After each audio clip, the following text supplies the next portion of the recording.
Hexatomb é diferente de outras temporadas de Ordem Paranormal, por um motivo muito específico. Os personagens já estavam prontos, então a pergunta não é quem criou o melhor personagem, é quem soube usar melhor o que recebeu. Muito prazer, eu sou o Kushin e no vídeo de hoje eu vou ranquear os protagonistas de Hexatomb de acordo com a minha opinião e gosto pessoal. Antes de começar, deixa eu explicar rapidinho como esse ranking vai funcionar. Para cada personagem eu vou analisar 3 pontos principais. Primeiro, o design do personagem, depois o uso da ficha mecanicamente e por último, a interpretação junto com a minha opinião pessoal sobre cada um. Então, sem mais enrolação, vamos lá. Em sexto lugar, eu coloco a Jai, ou Maria, interpretado pela Gabi. Vamos começar falando do design da Jai e da Maria. A Jai tem um visual e um conceito que pra mim parecem muito inspirados no Pânico. Aquele arquétipo de assassino furtivo, que depende de não ser visto para ser letal, e deixando claro, desde já, todos os killers de Hexatomb têm visuais muito bons, todos são marcantes e únicos à sua maneira, mas se eu fosse montar um rank puramente visual, o da Jai ficaria em último. Isso não quer dizer que eu acho o visual ruim, pelo contrário, ele é maneiro, mas comparando com os outros, é o que menos me agrada. Já falando da Maria, eu gosto bastante do cabelo dela. Esse cacheado grande é bonito e foge um pouco do padrão que a gente costuma ver em personagens da Ordem, o que já é um ponto positivo. O porte físico dela também é algo diferente e interessante. O único ponto que não me pegou tanto foram as roupas. Eu sinto que elas não encaixaram tão bem no conjunto do personagem. Pode até ser proposital, eu não descarto isso, mas ainda assim, de todos os visuais apresentados entre os agentes, foi o que menos me agradou no geral. Agora falando de como a Gabi utilizou a ficha da personagem, aqui eu acho importante ser justo. A Jai, Maria, foi uma personagem muito prejudicada pela temática de Hexatomb, e principalmente pelo rumo que a equipe seguiu durante a história. A ficha dela, pelo que deu pra entender, era claramente pensada para ser uma personagem furtiva, que funciona melhor flanqueando, pegando inimigos desprevenidos e evitando confrontos diretos. Em um cenário de defesa diária, por exemplo, ela funcionaria muito bem. O problema é que a campanha raramente ofereceu esse tipo de situação.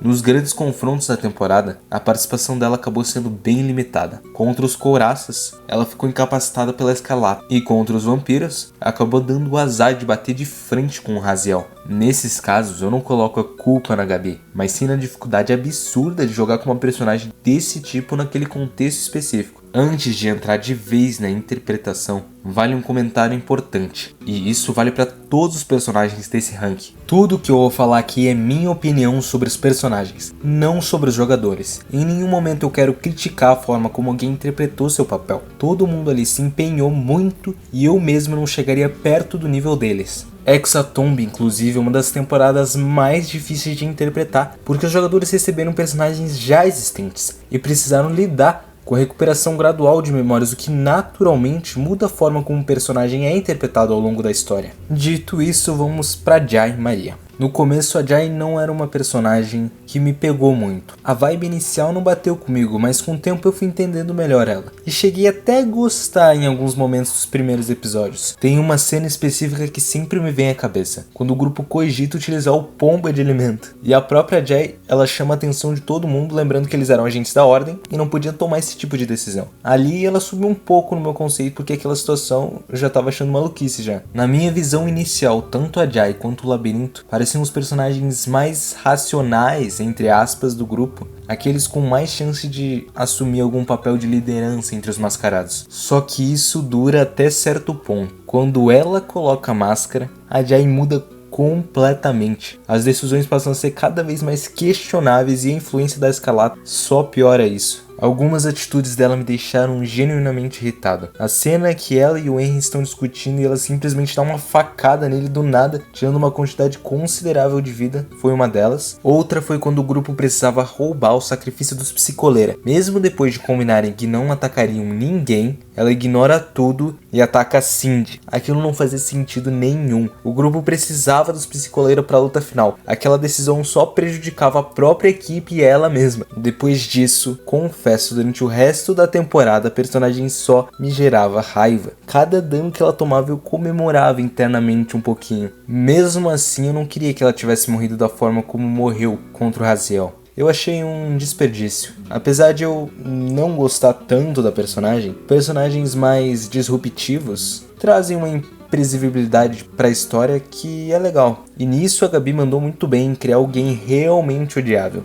Por todos esses motivos, mesmo reconhecendo seus méritos, eu coloco Jai, Maria, em último lugar no meu ranking. Em quinto lugar eu coloco Dalmo Tuco, interpretado pelo Abelha. Começando pelo design do Dalmo. O Colosso ele é simplesmente um absurdo. Entre todos os mascarados, esse é facilmente um dos meus favoritos. Esse visual de mergulhador antigo é muito maneiro. Eu sempre achei esse tipo de traje extremamente bizarro. E pensar que pessoas realmente usavam isso para mergulhar no fundo do mar é loucura. Todo o conceito do Dalmo ser extremamente forte, um lutador de arenas, alguém que resolve tudo na força bruta, funciona muito bem. As manoplas amaldiçoadas como uma arma principal também são um diferencial bem legal e combinam demais com a proposta do personagem. Agora falando do Tuco, o design dele eu também gostei bastante. Ele passa uma imponência absurda, a barba dele lembra muito aquelas barbas de vikings, o que eu acho muito maneiro, e as roupas mais militares combinam totalmente com a história do personagem. No geral, o design do Tuco é excelente. É até difícil ranquear quando todos têm identidades e estilos bem diferentes, mas se eu tivesse que escolher, eu colocaria o Tuco como o segundo melhor visual entre os personagens, na minha opinião, é claro. Falando agora da parte mecânica, o Dalmo era, junto com a Guiar, uma das fichas mais fáceis de jogar em termos de dificuldade. Era basicamente tancar dano e partir pra porrada. Só que o Abelha não é um jogador focado em mecânica. Muito pelo contrário, ele entrega muito mais na interpretação. E por conta disso, em alguns momentos, o Dalmo acabou sendo um pouco prejudicado. Um exemplo claro é a luta contra o Mosto. Com a ficha que o Dalmo tinha, aquela luta poderia ter sido resolvida com muito mais facilidade, mas acabou chegando perto dele morrer. Contra os vampiros, provavelmente também não teria caído tão fácil, se a ficha tivesse sido usada de uma forma mais otimizada. E deixando isso bem claro, isso não é uma crítica ao Abelha, ele mandou muito bem com o Dalmo, mas se ele tivesse dominado melhor a ficha, acredito que teríamos visto ainda mais do personagem ao longo da temporada. Na parte da interpretação, eu não tenho absolutamente nada a reclamar, o Abelha foi muito bem. Ele é um jogador com uma veia mais cômica, alguém que puxa as interações mais pesadas para um lado mais leve e divertido, mas ele sabe dosar isso muito bem, quando a situação exige algo mais sério realmente. É claro, o Abelha é ator profissional, então esse nível de entrega já era algo esperado. Mesmo assim, eu fico triste por não termos visto mais do Dalmo ao longo da temporada. A principal reflexão aqui é que interpretação e mecânica precisam andar juntas, é uma relação de equilíbrio. Se você tem muita interpretação, pouca mecânica, você cria um personagem incrível, mas nos momentos decisivos de combate, você não consegue sustentar isso. E se você tem só mecânica e nenhuma interpretação, você vira apenas um personagem que é forte, mas vazio no fim das contas. O equilíbrio é a chave. Em quarto lugar, eu coloco o Labirinto, Remy, interpretado pelo Calígrafo, que foi uma grata surpresa nessa temporada. Começando pelo design do Labirinto. Ele é um personagem mais misterioso entre todos os killers. Mesmo depois do fim da temporada, ainda ficam muitas dúvidas sobre ele e sua conexão com Tenebres. Talvez coisas que a gente nunca vai saber. E isso, pra mim, só torna o personagem melhor. Entre todos os mascarados, o Labirinto é facilmente o que eu acho mais legal visualmente. Desde a primeira vez que ele apareceu lá no final de Natal Macabro, eu já olhava para aquela máscara com aquele sorriso macabro e pensava, isso aqui é estranhamente da hora. Eu também nunca imaginaria que aquela lanterna seria usada como arma, do jeito que foi, de carregar rituais, detalhes que eu achei muito criativo. Além disso, o labirinto desenhado no corpo dele só reforça ainda mais todo o mistério que paira sobre ele. Agora falando do Remy, especificamente, eu também gostei bastante do design. Teve gente comentando que ele e o Jasper têm aquela aparência meio protagonista de anime shounen e eu concordo, mas isso não tira o estilo deles. Ele usa um braço robótico que funciona quase como uma harpa, que é muito maneiro. Ele também usa um cropped com casaco, que é bem estiloso, e a espada quebrada nas costas. Inclusive, essa espada me lembrou um pouco a espada do fim de Hora de Aventura. Talvez eu esteja viajando, mas me passa um pouco a vibe. No geral, eu gostei bastante do visual, mas ainda assim eu coloco ele em quarto lugar no ranking entre todos os agentes que a gente viu. Falando agora da parte mecânica, a ficha do Labirinto do Remy era, na minha opinião, a mais difícil de todas. Ele é um ocultista, com vários rituais complexos que exigem muito planejamento. Além disso, é um personagem que depende bastante de posicionamento, já que muitos rituais têm conjuração complexa que deixam ele completamente exposto por vários turnos. Levando tudo isso em consideração, o Calígrafo deu uma aula jogando com esse personagem. Em nenhum momento eu senti que ele poderia ter usado melhor a ficha. Pelo contrário, um exemplo marcante pra mim foi quando ele gastou componentes ritualísticos pra conjurar um ritual contra o Kibungo. Aquela cena foi muito da hora. Pra mim, o Calígrafo foi quem melhor soube usar a própria ficha ao seu favor. Ele já era experiente com ordem, então isso já era algo até esperado, mas ainda assim foi impressionante de acompanhar. Na interpretação, o Calígrafo foi pra mim o jogador que melhor conseguiu transpor a ideia da troca de corpos no início de Hexatomb. Ele começou com algo completamente diferente do que se tornou no final da temporada. Aqueles tiques, os espasmos, aquele comportamento estranho no início deram uma identidade muito forte pro personagem. Por um bom tempo, inclusive, o Labirinto foi o meu personagem favorito.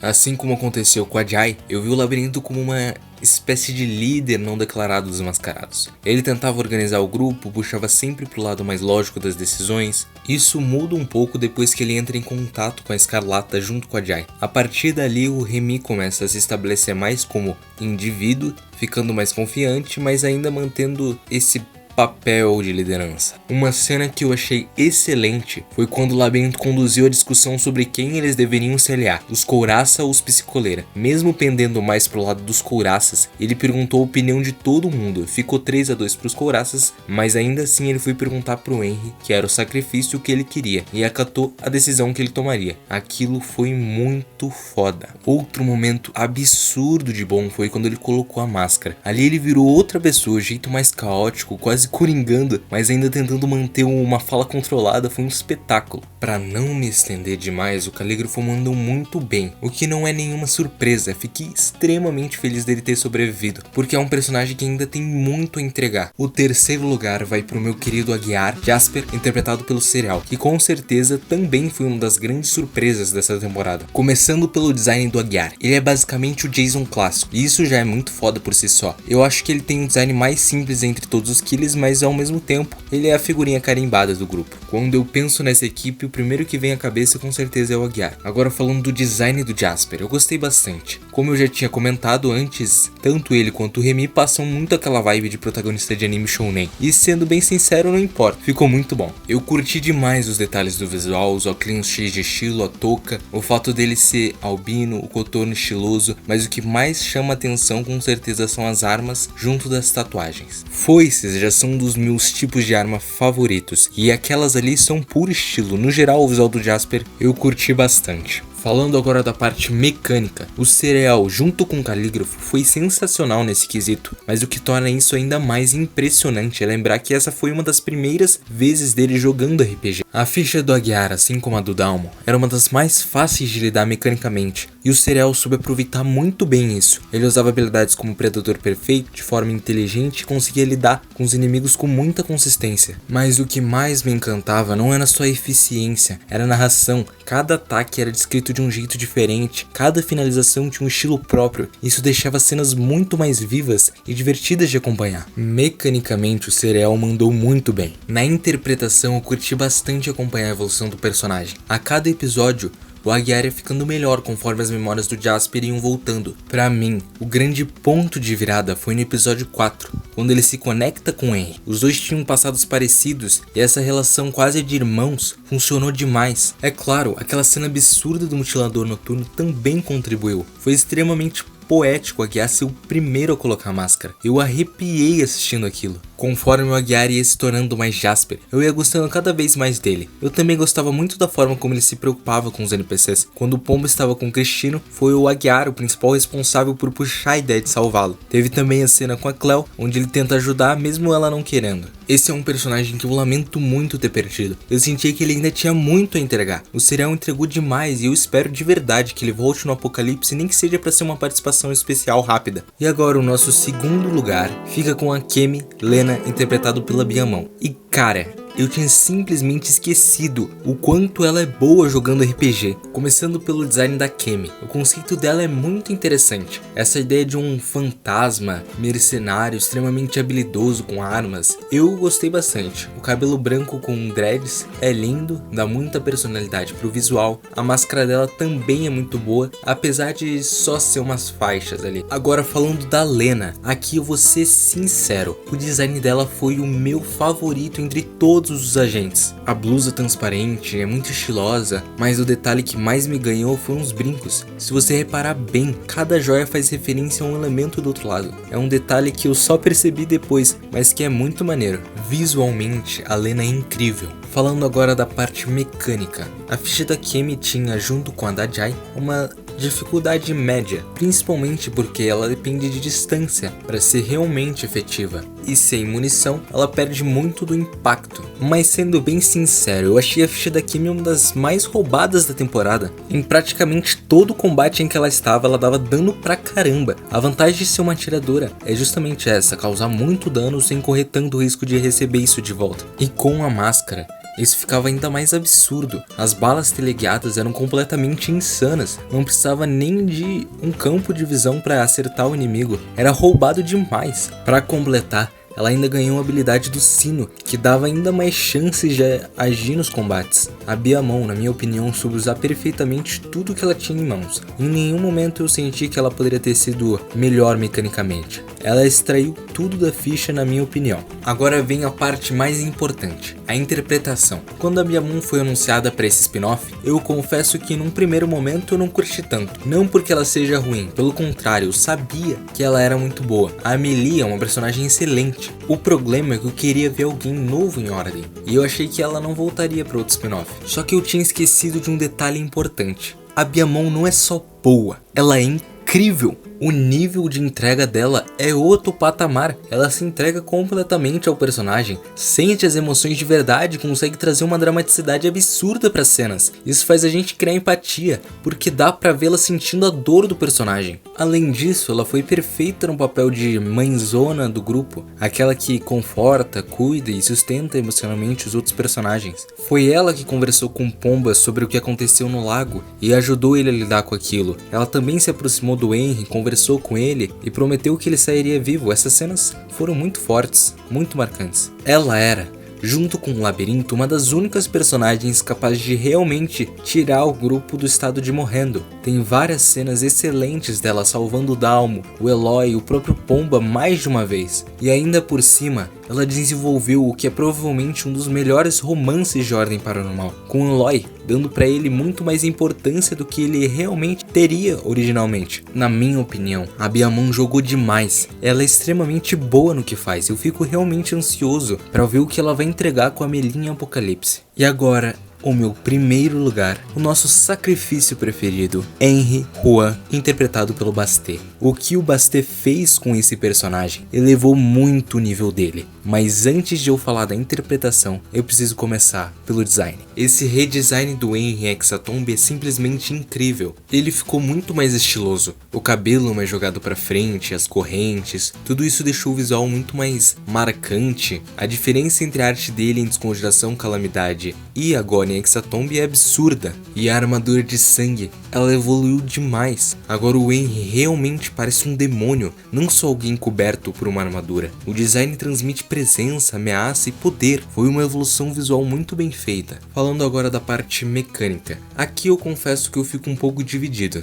O Henry tinha habilidades bem fortes. O Descarnar, por exemplo, causava um dano absurdo, mas também tinha um custo alto de PD. O Vínculo de Sangue era uma habilidade muito interessante para um sacrifício. A Perturbação, que permitia dar ordem aos inimigos, também era muito útil, sem contar o Ataque com a Adaga, que permitia recuperar a vida. No papel, eram habilidades fortes e versáteis. Eu entendo completamente que, como um sacrifício, o Bastet não queria ir pra linha de frente de um combate. Ele sempre jogou com muita cautela, então dentro das circunstâncias e do papel do personagem, eu acho que ele se saiu bem. Mas eu confesso que ainda fico na dúvida. Então já aproveito para deixar a pergunta para vocês. O que vocês acharam de como o Bastet usou a ficha do Henry Juan? Agora a parte mais importante, a interpretação do Bastet. Entre todos os protagonistas de Hexatombe, o Henry era disparado o personagem que carregava as maiores expectativas. Ele já era um vilão extremamente conhecido, com toda aquela expectativa de se tornar o grande antagonista de Calamidade Parte 2. Muita gente, eu incluso, estava preocupada se o Bastet conseguiria entregar esse nível de personagem. E já digo de antemão,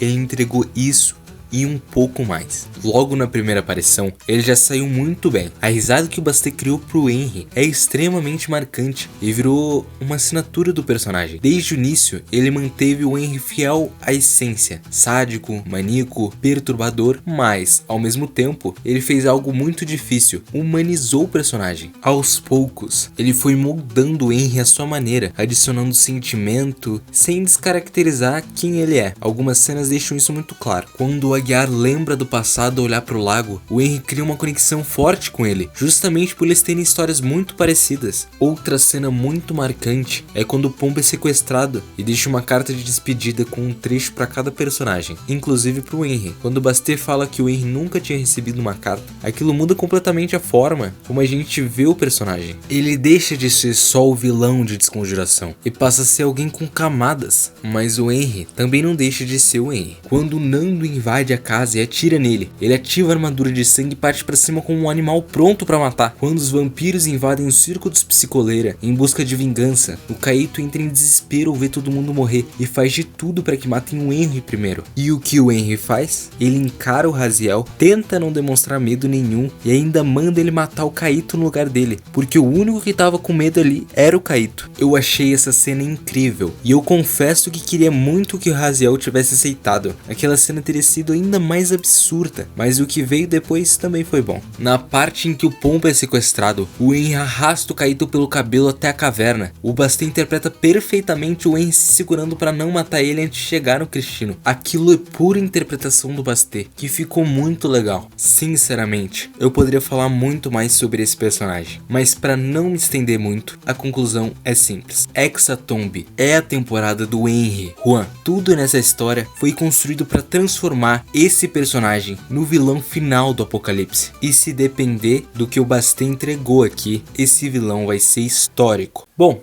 essa foi a minha opinião sobre os personagens de Hexatombe. Se você discordou de alguma posição ou acha que algum personagem merecia estar mais alto, comenta aí, de verdade. Eu leio tudo e não tem problema nenhum em mudar de opinião quando o argumento é bom. Independente do ranking, uma coisa é certa, todos ali entregaram tudo. Foi um espetáculo absurdo e, pra mim, facilmente uma das melhores temporadas de Ordem Paranormal. Quero agradecer de coração todo o apoio no último vídeo, ele foi muito além do que eu esperava. Falta muito pouco pra gente monetizar esse canal, só precisamos chegar a uns 1000 inscritos. Então se você curte Ordem, se curtiu esse vídeo, se inscreve e compartilha com alguém que também ama esse universo. Eu prometo continuar melhorando o conteúdo, inclusive investir num microfone melhor para elevar ainda mais a qualidade dos vídeos, que às vezes o áudio tem uns ruídos meio estranhos. Enfim, muito obrigado por assistir, de verdade, e a gente se vê no próximo vídeo.